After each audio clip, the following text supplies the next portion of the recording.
Hola, bienvenidos a un nuevo capítulo del curso de teoría cuántica de campos. Y nada, continuamos con la cuantización del campo de Klein-Gordon y ahora vamos a empezar hablando de una de las cosas más importantes en un sistema cuántico, que es justamente el espacio de Hilbert. ¿Por qué? Pues porque el espacio de Hilbert es el conjunto de estados o de vectores, si queréis, en los que el sistema se puede encontrar. Por tanto, es la pieza fundamental. Pero la buena noticia es que gran parte del trabajo, o yo diría que todo el trabajo, ya está hecho, porque solo tenemos que recordar lo que hicimos en el capítulo 27 y 28 del curso de teoría cuántica de campos, y partiremos del caso concreto del operador hamiltoniano. Pongo aquí lo que tenéis que repasar, el curso de teoría cuántica de campos, capítulo 27 y 28. Vale. ¿De qué hablé en el capítulo 27 y 28? Bueno, básicamente os dije que si teníamos un operador A que estaba compuesto de un operador B, el que sea, no tiene por qué ser el mítico B, pero multiplicado por B daga o al revés, B daga por B, automáticamente este operador tenía los valores propios mayores o iguales que 0. Eso es una de las cosas que dije y demostré en el capítulo 27. Pero la otra cosa importante es que si resulta que este operador A conmuta con otro operador D de manera que aquí nos da un cierto número negativo por el propio D y su versión conjugada el mismo número pero positivo, resulta que entonces se podía ver que estos valores propios estaban equidistantes o equidistanciados. Pues bien, en nuestro caso, el operador A, que nos interesa justamente ahora, es el operador hamiltoniano, y resulta que estos operadores que yo no especificaba lo que eran en el capítulo 27, como vemos aquí, son los as y as dagas que tenemos en la teoría. Y ambas propiedades se cumplen. La primera se ve aquí y la segunda se ve en estas dos relaciones de conmutación. Y entonces, ¿qué pasa si ocurre 1 y 2? Pues si ocurre 1 y 2, entonces podemos decir que el espectro del operador, o sea, los valores propios, forman una especie como de torre infinita hacia arriba, pero que tiene un valor propio mínimo.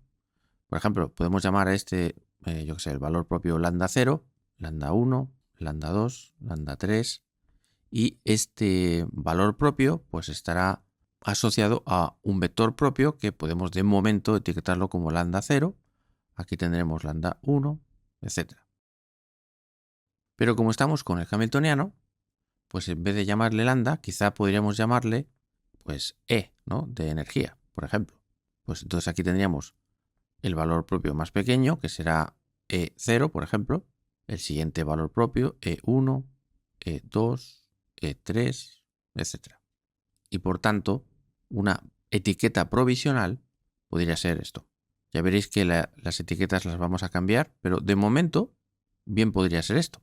Entonces, ¿por qué no va a ser esta la etiqueta oficial? Porque resulta que, como vamos a ver, hay degeneración, que quiere decir que hay un montón de vectores que tienen esta energía, un montón de vectores que tienen esta, etc. Es decir, ocurre degeneración cuando para un valor propio existen muchos vectores propios asociados a ese mismo valor propio. Por tanto, etiquetar estos estados con la energía no es preciso. Pero esto enseguida lo vamos a ver. Vamos a dejarlo en un rincón aquí para discutir justo después de una cosa que vamos a discutir ahora, que es el primer problema que nos vamos a encontrar, que enseguida hablo. Pero repito que básicamente con lo que hicimos en el capítulo 27 y 28 es simple y llanamente demostrar que este hamiltoniano no solo es diagonalizable, sino que sus valores propios empiezan en algún sitio, que puede ser 0 o un número positivo. Por tanto, está acotado por abajo. Y además están equidistanciados estos valores propios de manera que el valor propio E1 no puede ser otro que E0 más el número que aparezca aquí, que como vemos es omega k. Y por tanto el E2 necesariamente pues tiene que ser el valor de energía más bajo más 2 veces omega k, porque hemos dado dos saltos. O sea, hemos diagonalizado el hamiltoniano simplemente revisando y recordando lo que hicimos en el capítulo 27 y 28. Bien, esto es un gran paso. Enseguida continuaremos con eso, pero vamos a lidiar con un pequeño problema que parece muy grave, pero que vamos a ver que no lo es tanto. Muy bien, vamos a mirar este conmutador, que es básicamente que a daga menos a daga a es igual a 2pi elevado a 3 por la delta en 3 dimensiones de k menos q. Por lo tanto, si pasamos este señor al otro lado sumando, pues tenemos esto de aquí. Y si sumamos a ambos lados de la ecuación a daga a, pues vemos que esto de aquí, que es esto, es lo mismo que esto, pero con la peculiaridad de que q no es q, sino es k, porque todos estos operadores tienen la misma k, pero además tiene otra peculiaridad y es que esto y esto es exactamente lo mismo, por lo tanto en realidad es dos veces, y ya lo pongo con detalle, aquí habría una k y aquí también habría la misma k y este término se queda igual. O sea que el hamiltoniano también se puede expresar de esta manera. Entonces podemos sacar un 2 factor común y eso significa que este 2 sale fuera y se va a cancelar con este 2, pero aparece un medio aquí, por supuesto. Entonces, nuestro hamiltoniano resulta que tiene dos trozos, un trozo, vamos a decir, razonable, y enseguida veremos por qué es razonable, y otro que no lo es. El primer trozo razonable sería este, y el siguiente trozo sería este. Y fijémonos que esto es el vector 0. Ya empezamos a ver que aquí vamos a tener un pequeño problema con esta delta de 0. Vale, vamos a mirar de escribir o de interpretar esta delta de 0 a ver qué es lo que podría ser, aparte de infinito. Bueno, si miramos aquí, la definición de delta de un vector k, un trivector k, es esta de aquí. Por tanto, si en vez de k ponemos 0, aquí en el exponente saldría 0 y e elevado a 0 daría 1. O sea que nos quedaría simplemente esto, de 3x dividido entre 2pi al cubo. Pero el factor 2pi lo podemos sacar fuera porque es una constante y nos queda simplemente la integral sobre todo el espacio, no el espacio-tiempo, sino el espacio. Lo sabemos por este 3. Y eso lo podríamos llamar volumen, porque es básicamente lo que es, el volumen del espacio, que es infinito, por supuesto. Así que si pasamos este 2pi a la 3 multiplicando a esta delta, pues resulta que esto es el volumen espacial, donde vive nuestra teoría, nuestra realidad, vamos. Por lo tanto, todo esto resulta ser volumen. Así que lo cambiamos por volumen. Y ya borramos este paso intermedio. De hecho, vamos a borrar esto también. Y una vez visto todo esto, podemos volver a juntar las piezas del hamiltoniano porque creo que va a resultar mucho más sugestivo para intentar entender qué está pasando aquí. Bueno, lo primero, ya lo he dicho, pero lo vuelvo a repetir. El primer problema que nos vamos a encontrar es que este volumen tiende a infinito, si es que estamos trabajando en todo el espacio del espacio-tiempo. Pero aparte de eso también nos vamos a encontrar con otro problema. Eso es justo lo que vamos a discutir, pero vamos a colocar este hamiltoniano de esta manera que creo que va a ser más vistoso para entender lo que está pasando. Vamos a poner en amarillo omega k, que la sacamos factor común, esta de aquí y esta de aquí, y va a estar multiplicando a daga k, a k, más la mitad del volumen. Déjame poner solo vol para escribir menos. Y esto, visto así, es posible que nos recuerde al hamiltoniano que vimos en el capítulo 28 de este mismo curso, que dijimos básicamente que esto era igual a, insisto, esto es capítulo 28. Pues bien, dijimos que el hamiltoniano lo podemos poner como h barra omega a daga a más un medio, el hamiltoniano de un oscilador. Como h barra ya hace tiempo que lo hemos igualado a 1, desaparece de aquí. Y entonces, al menos, este trozo de aquí se parece muchísimo a esto. Omega a daga A más una mitad. La lástima es que aparece aquí un volumen, que aquí no está. Y aparte, además, tenemos una suma. Pero la suma la podemos emular muy fácilmente, imaginando que en realidad no tenemos solo un oscilador, sino podemos imaginarnos que tenemos un montón de osciladores sumándose. Por ejemplo, este le podemos llamar el oscilador 1, que tendrá una frecuencia 1, y esto pues el oscilador 2, que tendrá una frecuencia 2, y sumar pues un montón. Es decir, que nuestro hamiltoniano del capítulo 28, para n osciladores, podemos ponerlo como la suma de los n osciladores, que es básicamente la suma de los hamiltonianos. Ojo, si son osciladores desacoplados, o lo que es lo mismo, independientes. Esto es importante, claro, si no, no valdría, ¿eh? Recordemos que para poder sumar los hamiltonianos de sistemas diferentes, esos sistemas tienen que ser completamente independientes el uno del otro. Entonces vamos a imaginar que eso ocurre básicamente porque es lo que estamos aparentemente observando en el hamiltoniano de Klein-Gordon. Por tanto, tenemos omega n a daga n a n más. Bien, entonces, con respecto a la teoría de Klein-Gordon, nosotros sabemos que debe existir un valor propio para la energía el más bajo posible y asociado a eso un vector propio a ese valor propio. O sea, debe existir seguro. Entonces, vamos a calcular, según Klein-Gordon, cuál es ese valor propio. Y por definición, ese valor propio es el sándwich entre el vector propio en cuestión aplicado sobre h.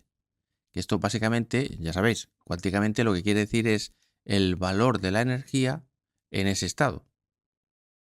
Y por definición, como E0 está justo lo más abajo posible de esta torre de posibles estados, sabemos que el operador A sobre este vector, recordad que tiene que dar 0. Esto lo hablamos, no sé si en el 28 o en el 29. En los capítulos 27, 28 y 29 hablé de todo esto porque hice con detalle el oscilador armónico, ¿eh? Así que espero que os acordáis de esto.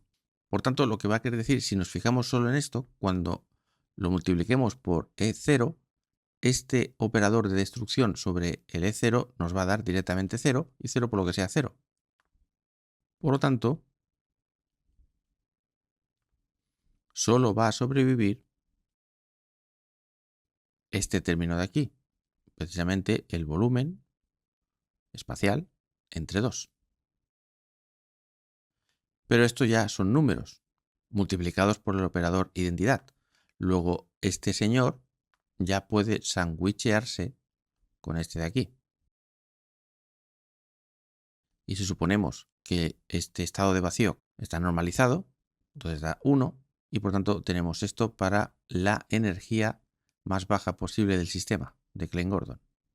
Que incluso si queréis, vamos a sacar este volumen aquí, porque es una constante, y de hecho el 1 medio también. Por tanto, esta sería, según Klein-Gordon, la energía. Entonces sabemos que el volumen, en principio, como trabajamos en todo el espacio, es infinito. Pero ¿y esto es infinito o no? Claro, recordemos lo que era omega k. Omega k es justamente la raíz del módulo de los trivectores k al cuadrado más la masa de esas partículas al cuadrado. Entonces, si por ejemplo calculamos esto en coordenadas esféricas, recordad que para trabajar en coordenadas esféricas aparecía el jacobiano, que era precisamente k al cuadrado por el seno de teta. Por tanto, esta integral se convierte en la integral entre 0 y pi diferencial de teta, 0, 2 pi diferencial de phi, 0 e infinito de módulo de k por el jacobiano. Bueno, el módulo de k, si queréis, ya ponemos momentáneamente k. Espero que no se confunda con el cuadrivector. Esta k aquí significa el módulo del trivector k, igual que aquí, ¿eh? Significa esto. Pues bien, lo ponemos k cuadrado, seno de teta, y aquí tendremos raíz de k cuadrado más m cuadrado. Pero se puede demostrar fácilmente que esta integral es igual a 4pi. Lo podéis comprobar en casa. Por tanto, esto es lo que obtendríamos. Así que sustituimos. Y es muy fácil ver que esta integral va a dar infinito, básicamente porque en cuanto k empieza a ser más grande que m, o sea, el módulo de k, me refiero, entonces esta integral se parece a la integral entre 0 e infinito, diferencial de k, esto se queda exactamente igual, pero esto, como que k es mucho mayor que m, entonces m cuadrado es despreciable y queda raíz de k cuadrado, que es básicamente k, que multiplicado por k cuadrado pues nos da k a la 3. Y esto, lógicamente, es k a la 4 dividido entre 4 entre 0 e infinito, lo cual da infinito. O sea que tenemos dos infinitos por partida doble. El volumen, que de por sí es infinito, y esta integral, que también nos da infinito. Lo cual nos lleva a que si incluso pasamos este volumen dividiendo al otro lado, podemos identificar esta cantidad como es energía partido volumen, como una especie de densidad de energía, esparcida, digamos, en todo el espacio. Porque recordemos que esta energía es del hamiltoniano y este hamiltoniano es el hamiltoniano total, no es ninguna densidad hamiltoniana ni nada, es el hamiltoniano a secas, el absoluto, el global, el que da cuenta de la energía de todo el sistema. Por tanto, tiene sentido hablar de dividir esta energía total entre el volumen total. Bueno, pues aún así, esto nos da 2pi, esto nos da infinito. Por tanto, la densidad de energía es infinita, lo cual es una locura. ¿Por qué digo que es una locura? Bueno, la primera cosa que se nos ocurre es que en una teoría física, si algo da infinito, es que no puede estar bien. Las cosas no son infinitas. Eso por un lado. Pero luego hay otro problema más, digamos, de estar por casa, que es que en cada punto del espacio la energía es infinita. Eso crearía un agujero negro en cada punto del espacio, porque tendríamos un pequeño volumen con una energía brutal. Y está claro, por lo menos hasta el día de hoy, que no estamos llenos de agujeros negros por todos los lados, ¿no? Esto que estoy diciendo tiene que ver con lo que se llama el problema de la constante cosmológica. ¿Por qué?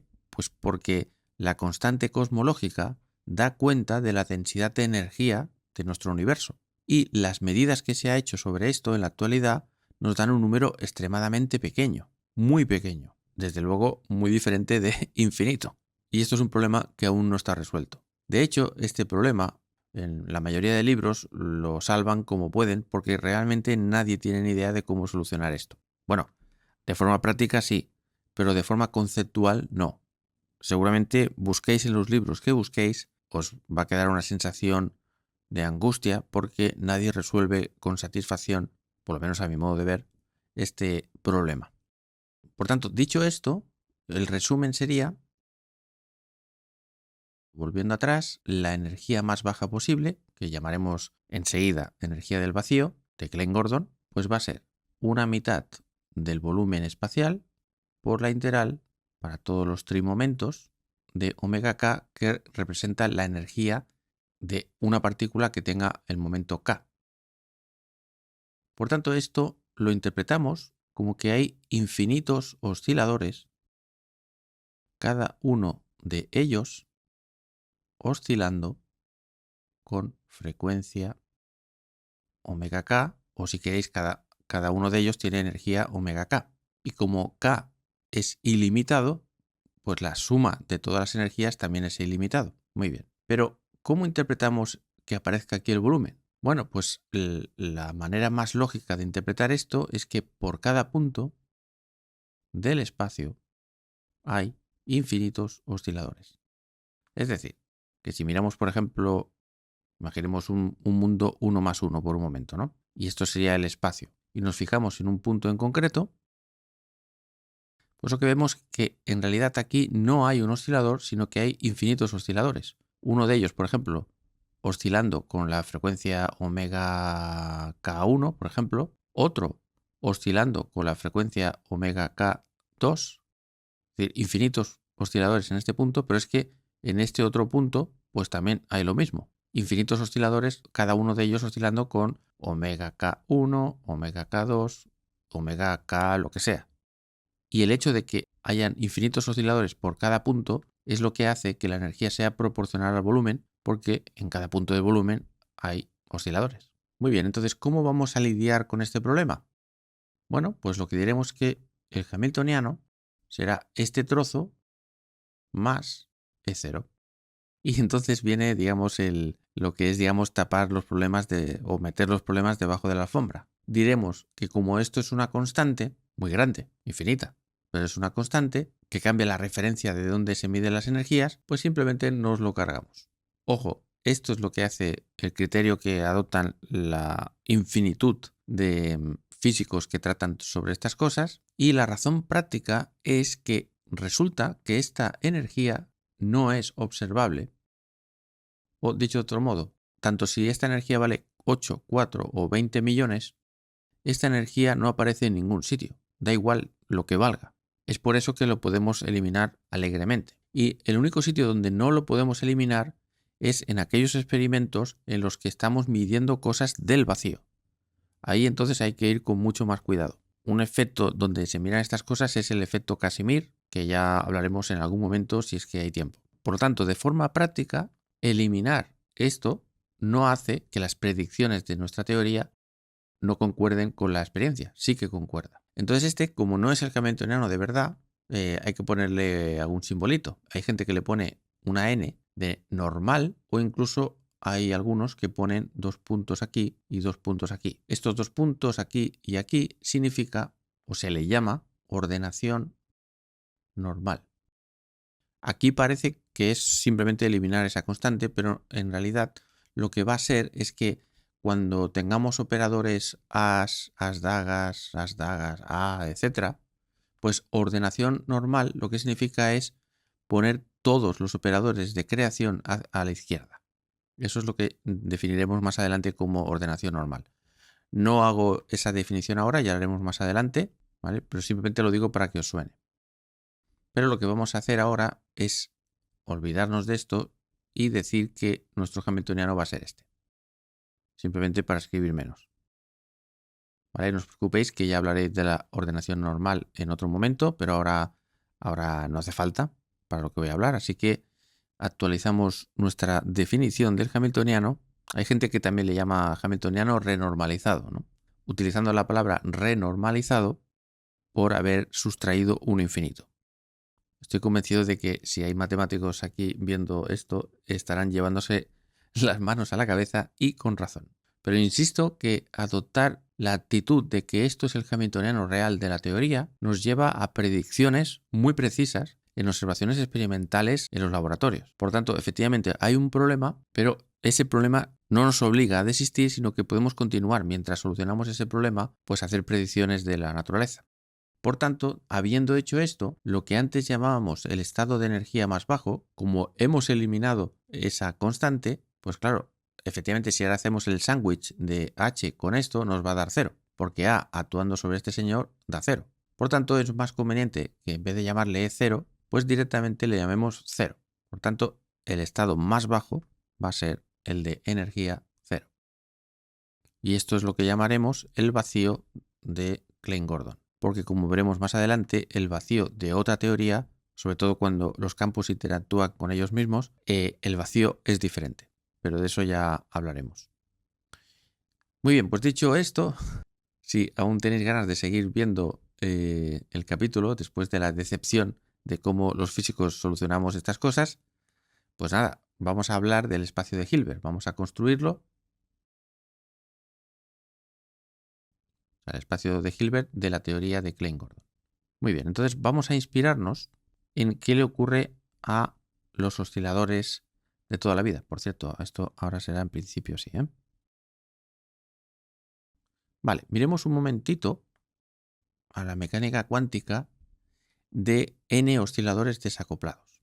Vale, entonces, como están desacoplados, eso lo que significa, en el caso este, dejemos un momento el espacio de Hilbert de Klein-Gordon y hablemos un momento del espacio de Hilbert de este sistema.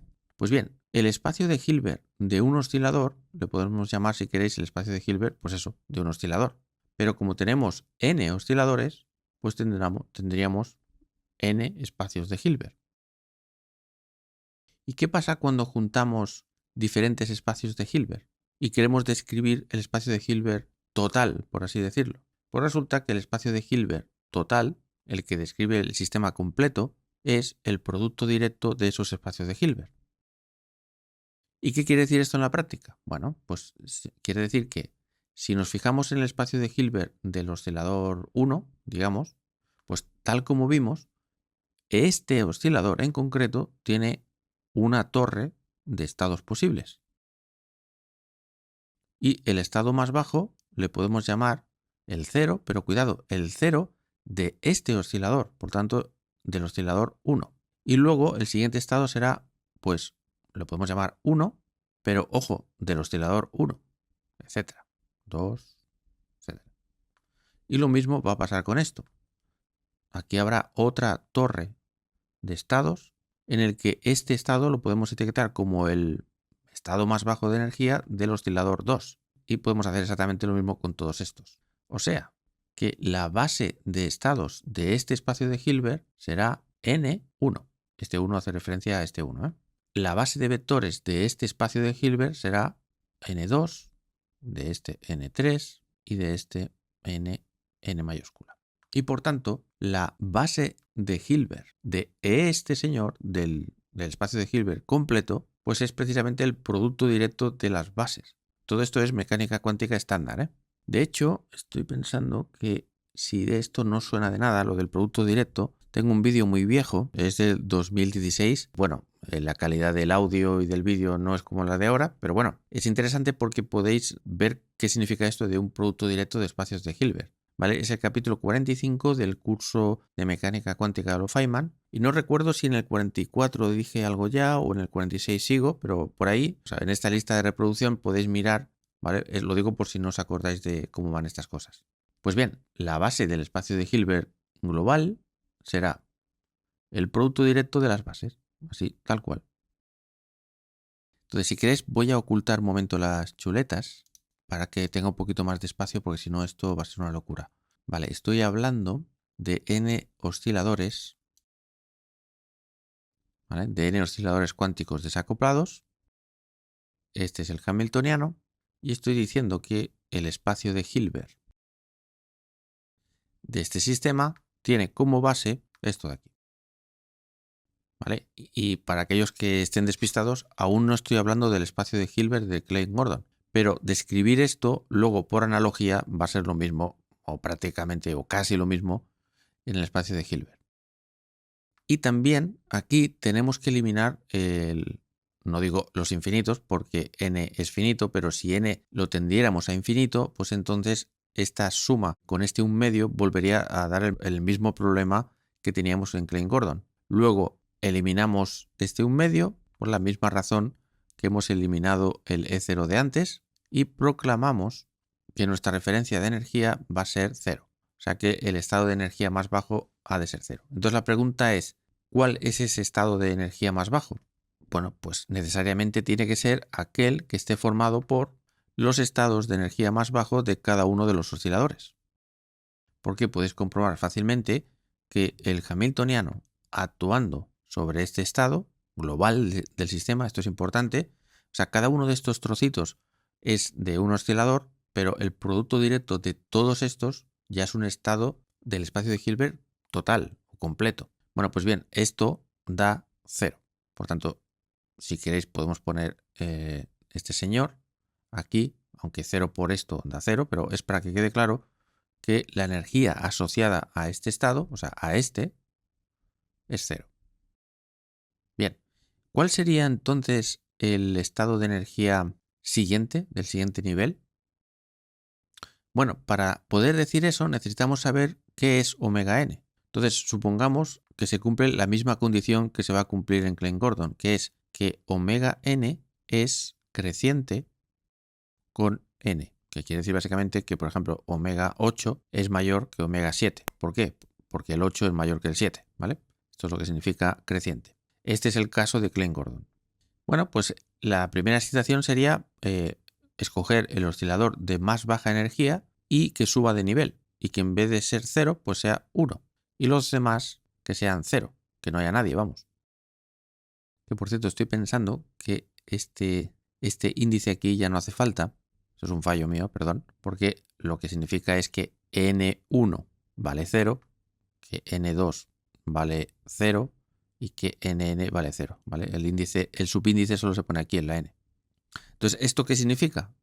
Pues significa que solo de los n osciladores solo tenemos uno excitado y el resto con energía más baja. Y ahora sí que es importante decir que ahora tenemos un escalón del oscilador 1, ¿vale? Ahora sí que esto lo podemos llamar de esta manera. Bueno, pues si calculamos la energía de este estado, ¿qué nos va a dar? Fijaos que como el hamiltoniano es una suma de estos términos, bueno, vamos a hacerlo con detalle una sola vez en la vida para que no haya duda ninguna. Porque el mismo concepto va a pasar en Klein-Gordon, igual sí que merece la pena. Bueno, pues el hamiltoniano va a ser omega 1 a 1 daga a 1 más omega 2 a 2 daga a 2, etc. Hasta llegar al último oscilador, ¿vale? Esto sería el hamiltoniano. Y H1, tal como tenemos aquí, es 1, 0, puntos suspensivos, porque ya todo es 0, hasta el último. Perfecto. Entonces, ¿cómo actúa este señor sobre este señor? Pues como esto es los operadores que actúan sobre el 1, van a actuar sobre este señor. Entonces el A1 sobre el señor 1 lo va a convertir en 0, a este señor, pero luego vamos a volver a crear, a subir de nivel y por tanto lo convierte en 1. O sea que el resultado de este operador sobre este señor verde pues es directamente omega 1, 1 y todo lo demás 0. Por lo tanto, este señor sobre el verde solo nos queda una omega 1, por lo tanto la ponemos aquí. ¿Y cómo actuaría omega 2 a 2 a 2 daga a 2? Pues ahora actúa sobre el 0, pero el A2 actuando sobre el vacío nos da el número 0. 0 por lo que sea, 0. Por tanto, desaparece todo esto, da 0 directamente. Y lo mismo va a ocurrir con el resto de términos, porque en todos ellos hay 0. Por lo tanto, esto en realidad se convierte en omega 1 más 0 más 0 más 0, etc. Por lo que entonces esto nos da omega 1 por ese vector que le hemos llamado que esté en el nivel 1 del oscilador 1. Simplificamos todo esto y lo dejamos por aquí apuntado. Pero ya vemos cómo definir, por ejemplo, lo que sería 2, 3, por ejemplo. Pues el 2, 3 simplemente es que en el primer oscilador no hay nadie, en el segundo tampoco hay nadie, pero resulta que en el tercer oscilador hay 2 niveles de excitación, por así decirlo, y en el resto 0. Por tanto, si actuamos el hamiltoniano sobre esto, se puede ver fácilmente, y si no, comprobarlo explícitamente en casa, que esto lo que nos va a dar es 2 veces la energía del señor 3, que es omega 3, multiplicado por el propio vector. Vale, esto sería un tipo de estados, digamos, en el que solo estamos excitando uno de los osciladores, pero bien podríamos excitar 2 de ellos. Por ejemplo, podemos construir un vector que sea, pues por ejemplo, 2 veces el oscilador 1 y 3 veces el oscilador 4, por ejemplo. Pues esto sería, como no puede ser de otra manera, el 2, 0, 0, 3 y todo lo demás ceros. Y podéis comprobar también en casa que actuando el hamiltoniano sobre este señor, pues nos va a dar 2 veces la energía del oscilador 1 más 3 veces la energía del oscilador 4, multiplicado, eso sí, por el propio vector, porque es propio. Apuntamos esto por aquí. Y lo mismo vale para pues 3 osciladores excitados, los n, en fin, lo que queráis. Entonces vamos a decir brevemente lo que sería un espacio de Fock, que seguro que os suena. Pero bueno, ya digo que no hará falta entrar en detalle sobre eso porque enseguida vais a ver que vamos a ir por otros sitios, pero bueno, vamos a hacerlo rapidísimamente por completitud. Y lo que pasa es que vamos a hacer una cosa, vamos a imaginar por un momento, seguimos en este sistema, vamos a imaginar por un momento que en vez de tener n, pues tenemos 3, por ejemplo. Tanto si tenemos 3 como n es la misma idea, pero así me permitirá ir un poquito más rápido. Por tanto, 3 osciladores cuánticos. Por lo tanto, nuestro espacio de Hilbert tiene base n1, n2, n3. Pues bien, uno podría decir, oye, ¿cuáles son los vectores o los estados que describen una excitación? Solo una. Pues claramente son estos, ¿no? El que este esté excitado y el resto no lo esté, o que esté excitado el segundo, o que esté excitado el último. ¿Y cuáles serían los estados con dos excitaciones? Bueno, pues podría ser, por ejemplo, 2, 0, 0 o 0, 2, 0 o 0, 0, 2. Pero ojo, también podría ser 1, 1, 0 o 1, 0, 1, etc.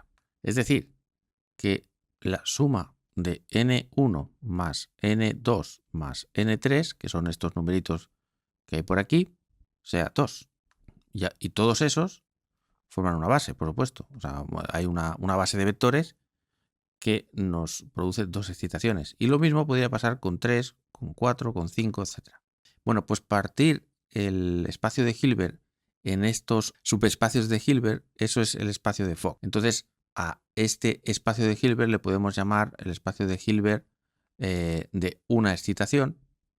Bueno, claro, es que ya he utilizado esta nomenclatura antes, yo qué sé, una excitación, por ejemplo, ¿no? Sería pues el espacio de Hilbert de vectores que sean combinación lineal de estos señores. Y esto le podemos llamar el espacio de Hilbert de dos excitaciones, etc. Y por supuesto, también tendríamos el espacio de Hilbert de cero excitaciones, pero ese solo está formado por el que llamaremos vacío, ¿no? El cero, en el que todo el mundo vale cero. Y como todos estos vectores son ortogonales, pues eso básicamente lo que nos está diciendo es que el espacio de Hilbert global lo podemos poner como la suma directa del espacio de Hilbert de cero excitaciones, de una excitación, dos excitaciones, etc. Y como las torres son infinitas, pues esta suma directa es infinita. Si alguno se pregunta qué significa esto de suma directa, bueno, habría que definirlo bien, podéis buscar en Google. Yo creo que lo suyo es que busquéis suma directa de dos subespacios, porque un espacio de Hilbert es como un espacio vectorial más o menos, ¿eh? Pero así, grosso modo, podemos decir que si tenemos un estado que pertenece al espacio de Hilbert global, lo que va a querer decir que es suma directa de espacios de Hilbert es que este señor se va a poder poner como una suma única de un vector que pertenezca al cero excitaciones más otro que pertenezca a una excitación, etc. Es decir, que se puede descomponer un estado genérico en suma de vectores que pertenecen a cada uno de estos espacios y la manera en la que se expresa este señor psi en función de estos vectores es única, ¿vale? Esa sería un poco la definición medianamente rigurosa, ¿vale? Pero insisto que no hace falta entrar en más detalles sobre esto porque de verdad que no va a ser importante para lo que nos interesa a nosotros, claro. Pues bien, dicho esto, ya podemos ir a describir el espacio de Hilbert de la teoría de Klein-Gordon. Y lo vamos a hacer por analogía, vamos, directa. Entonces, igual es interesante que imaginemos que a pesar de que esta suma es continua, ¿vale? De forma simbólica podemos imaginarnos que en realidad esto es como, más o menos, lo podemos pensar como si fuera una suma para todos los k posibles de omega k a daga k a k, ¿vale? Porque en realidad esto es como una suma, pero continua, ¿vale? Pero pensad como si fuera algo así, para hacer la analogía con esto. Porque conceptualmente esto es lo mismo que esto. La única diferencia que hay entre esta suma y esta integral es que permitimos que las k varíen de forma continua, como así es. Otra manera de verlo, si queréis, es que esta integral se transforma en una suma si en vez de estar trabajando en todo el espacio, estamos trabajando en una zona cerrada del espacio, en un cubo si queréis o lo que sea, del espacio, no del espacio-tiempo. Pues esto automáticamente nos lleva a que ya no son todas las k permitidas, sino solo unas cuantas, discretas, ¿vale? Un poco como lo que pasa en el electromagnetismo cuando estamos describiendo ondas, o en acústica, cuando estamos describiendo ondas que están encerradas o obligadas a estar encerradas en un espacio cerrado, que entonces no todas las K son posibles. Pues bien, ¿qué va a pasar? Pues que tendremos para cada valor de K, vamos a imaginar un posible valor de K que llamamos K1, ¿no? Pues tenemos una torre de posibles estados de ese oscilador y que va a tener asociada una energía omega K1. Y luego tendremos otro oscilador con sus niveles cuando estemos hablando de otro trimomento, el que sea. Y además tendremos la energía asociada a este trimomento que le podemos llamar omega K2, por ejemplo. Y tendremos infinitos osciladores, uno para cada K, ¿vale? Y bueno, y no llega hasta n, llega hasta infinito, porque hay infinitos posibles valores de K, ¿vale? Todo esto, cogerlo simplemente como algo simbólico o conceptual, para pensarlo de alguna manera. Entonces, ¿cuál es el estado de energía más baja? Que llamaremos también estado cero y que le bautizaremos como estado de vacío cuántico. Pues será aquel que tenga todos los osciladores en el estado de energía más baja, todos. ¿Y cómo podríamos escribir esto simbólicamente? Pues de la misma manera, todos a cero, simbólicamente, ¿eh? Porque esto lo podíamos hacer antes porque esto era un sistema discreto, esto es un sistema continuo, ¿vale? Por tanto, no hay principio ni fin. Muy bien, ¿y qué pasaría ahora, por ejemplo, si excitamos, por ejemplo, este señor, el K3? Pues entonces podemos decir, vale, pues hay una excitación en el oscilador asociado al trimomento K3. Y de todos los infinitos osciladores que hay, pues resulta que el asociado al 3, por ejemplo, imaginemos que fuera este de aquí, pues pondríamos un 1. Pero si en vez de ser una excitación pues son 2, por ejemplo, pues 2, etc.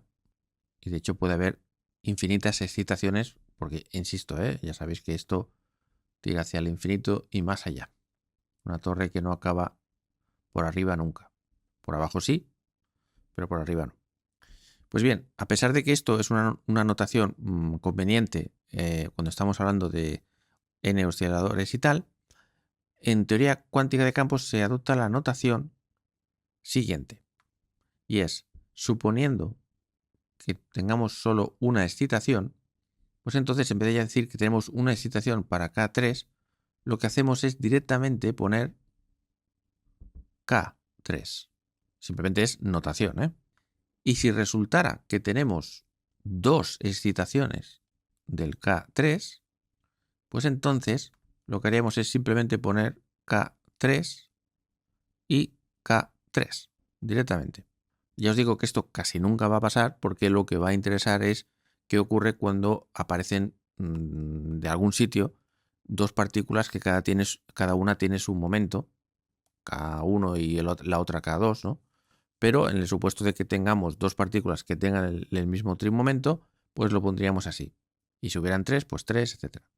Y si queremos que haya una partícula que tenga el momento K1 y una partícula que tenga el momento K2, que sería poner los unos donde tocara, pues con esta notación lo escribiríamos como K1 y K2. Muy bien, entonces vamos a coger este estado un momentito y vamos a decir, a ver, un momento, ¿este estado es lo mismo que esto? A daga sobre el 0, o sea, pensado como un paréntesis, ¿eh? Y la respuesta es que sí, porque A daga sobre el 0 da el siguiente nivel. Porque recordad que esto es un operador de escalera, como ya dijimos. Pero esta señora está actuando sobre el oscilador etiquetado como K3. Y es por eso que necesitamos decir que esto no es simplemente un A daga, sino lo que queremos es que sea una daga, pero señalarlo o etiquetarlo de alguna manera para que sepamos que se está refiriendo al K3. Y entonces lo que se hace es esto, decir que el A daga K3 actuando sobre este vector nos va a devolver este.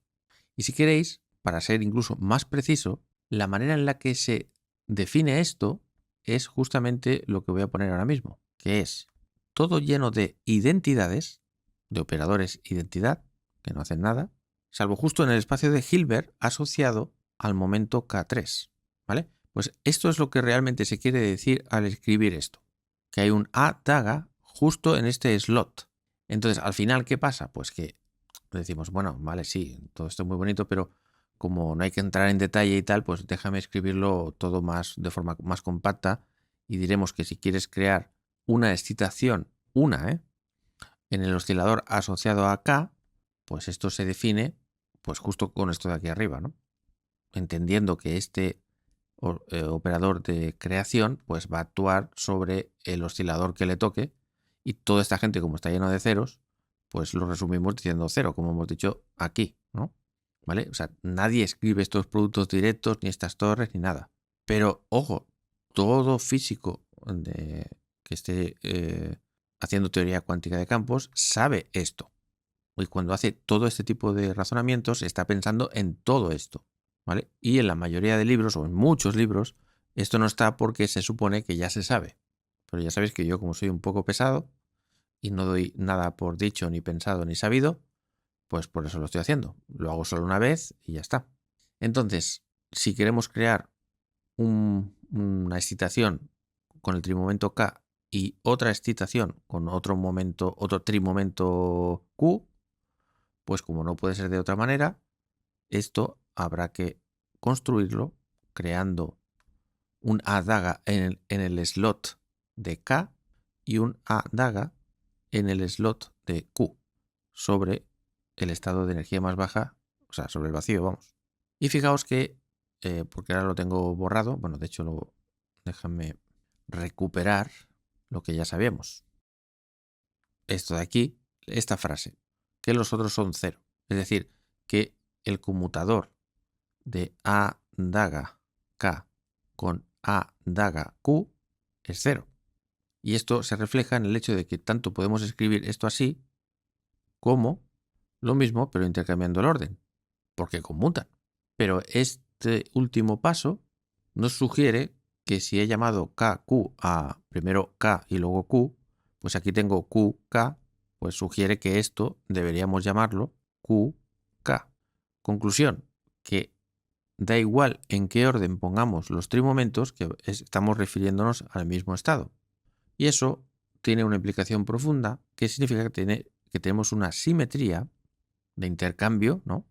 Y con un signo más, digamos, aquí no aparece ningún signo menos. Por tanto, esa simetría de intercambio con un signo más nos indica que esta teoría de Klein-Gordon está describiendo partículas que son bosones. Entonces, como veréis, cuando hagamos el campo de Dirac, vais a ver que esto no ocurre, sino que aquí va a haber un menos y eso va a indicar que estamos hablando de fermiones, ¿vale?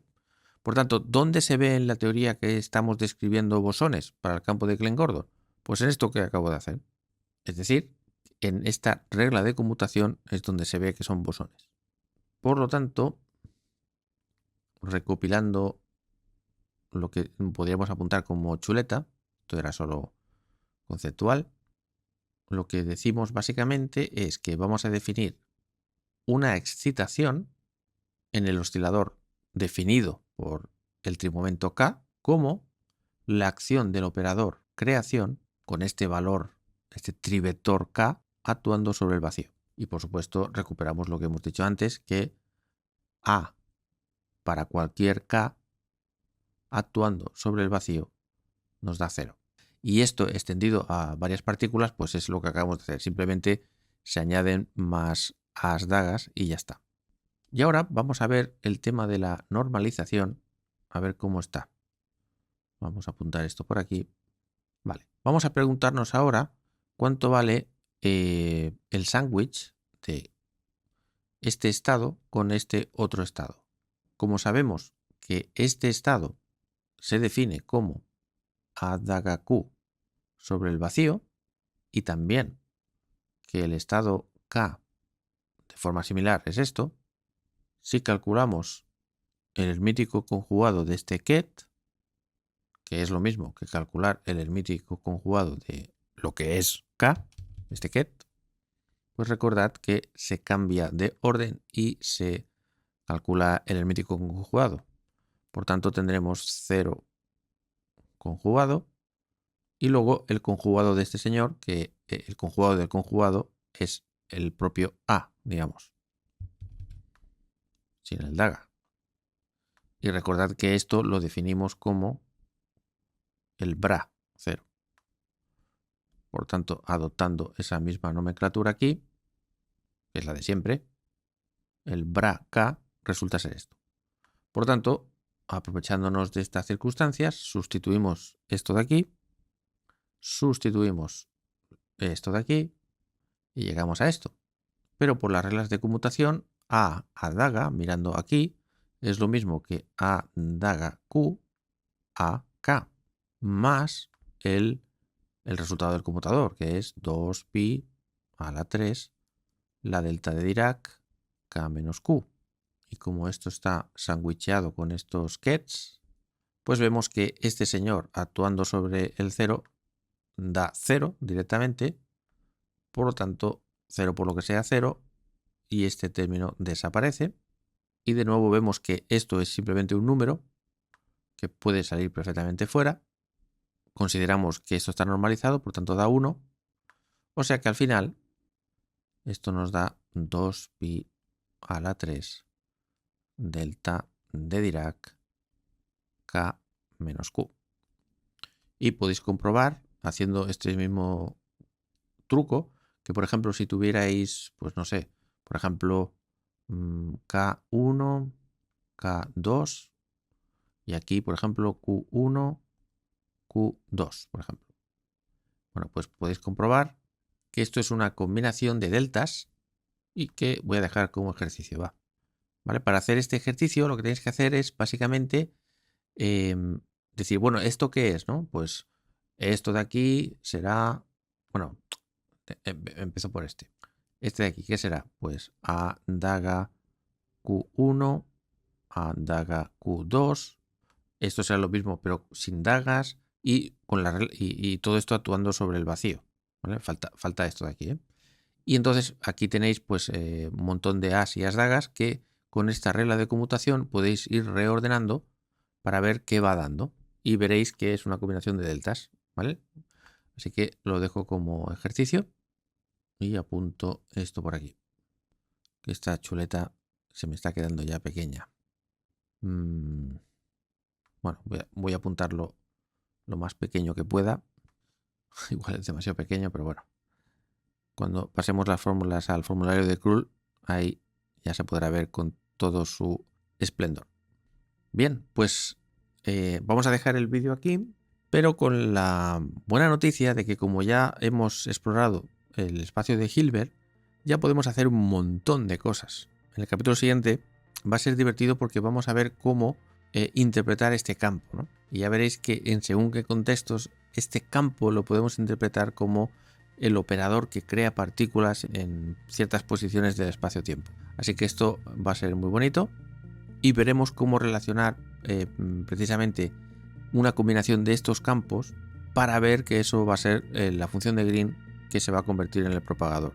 Por tanto, en el capítulo siguiente nos esperan ya cosas bastante más divertidas que este capítulo, que ya sé que es un poquito más aburrido, pero es que había que hacer el espacio de Hilbert y ver con todos estos problemas porque es que es lo que hay que hacer. Un poco de sufrimiento para luego poder disfrutar. Pues nada, muchas gracias por ver este vídeo y hasta el siguiente.